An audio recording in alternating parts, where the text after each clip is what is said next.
પાલિકાઓની ચૂંટણીની જાહેરાત થતાં જ રાજકીય પક્ષો સક્રિય થયા છે। ત્યારે માણાવદરમાં ભાજપ દ્વારા એક બેઠકનું આયોજન કરવામાં આવ્યું હતું, જેમાં માણાવદર નગરપાલિકાના પ્રભારી દિનેશભાઈ કટારિયા, ધારાસભ્ય અરવિંદભાઈ લાડાણી, પૂર્વ શહેર ભાજપ પ્રમુખ જીતુભાઈ પનારા, તાલુકા પંચાયતના પ્રમુખ વજુભાઈ ઝાલાવાડિયા, માર્કેટિંગ યાર્ડના ચેરમેન જગદીશ મારુ સહિત આગેવાનો ઉપસ્થિત રહ્યા હતા। માણાવદર નગરપાલિકામાં ઘણા સમયથી વહીવટદાર દ્વારા શાસન થઈ રહ્યું હતું। આ ચૂંટણીની જાહેરાત બાદ તમામ રાજકીય પક્ષો એક્ટિવ થઈ ગયા છે। ત્યારે ભાજપ દ્વારા એક બેઠકનું આયોજન કરાયું હતું, જેમાં માણાવદર નગરપાલિકાના ચૂંટણી ઇન્ચાર્જ દિનેશભાઈ કટારિયાએ જણાવ્યું હતું કે આગામી સમયમાં નગરપાલિકાના 7 વોર્ડમાં 28 ઉમેદવારો નક્કી કરવામાં આવશે।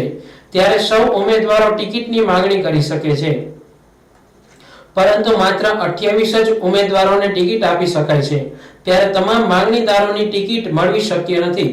ભારતીય જનતા પાર્ટીના જે ઉમેદવારોને ટિકિટ મળે તેને જીતાડવાની આપણી જવાબદારી છે અને સૌ કાર્યકર્તાઓ એક સૈનિક તરીકે તમામ વોર્ડમાં ભારતીય જનતા પાર્ટીના ઉમેદવારો જીતાડવાનું આહવાન કર્યું હતું। આ કાર્યક્રમનું સંચાલન શહેર ભાજપ પ્રમુખ નીરજભાઈ જોશીએ કર્યું હતું।